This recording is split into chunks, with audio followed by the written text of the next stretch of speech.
Alright, so today we're going to be changing the ignition cylinder. Should be able to get it out no problem. I'm going to start by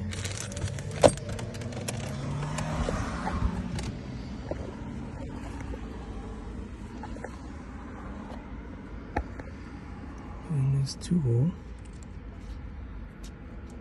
under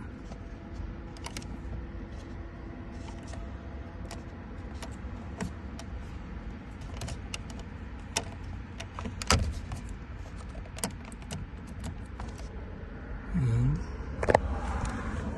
able to press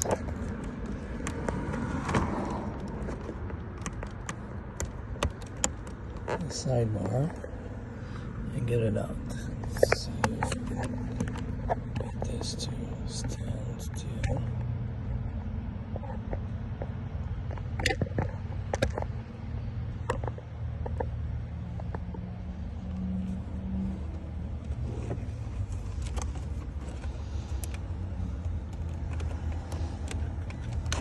And there we go.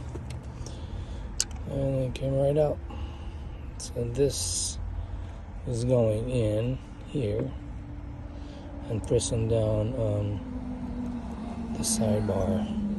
Alright, so if you don't need to change the ignition, don't change the ignition, because on the ignition itself there's numbers, and it's better to leave the original ignition in the car if you can, if it's not completely ruined.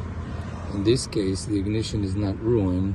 The only problem is when we put the key in, tumblers 2 and 3 are not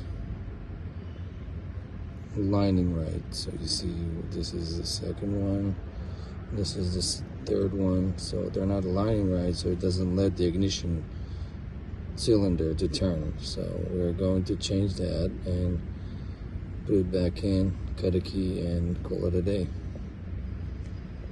In order to get the wafers out, you need to make it turn. And just needed to press the wafers down. The only thing left to do is to press the sidebar and get it out. Go from there. Alright, so we got it out. Now, as you can see, the key is inside, but the second and the third and the last one is not good, so we are going to replace them. The customer was trying to force the key out, and by doing so it might have bent the inside of the wafer, so we're going to change it. And just got to be careful when you take it out not to lose the spring and the sidebar. Alright, so we got a new key, put new wafers in there. Just wanted to show you that everything goes in smooth and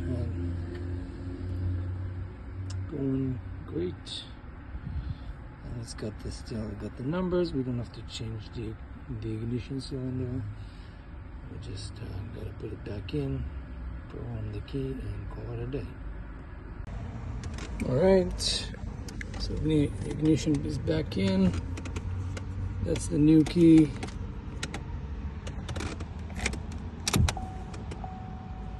Turning, and the car is on. 100 extra channels filled.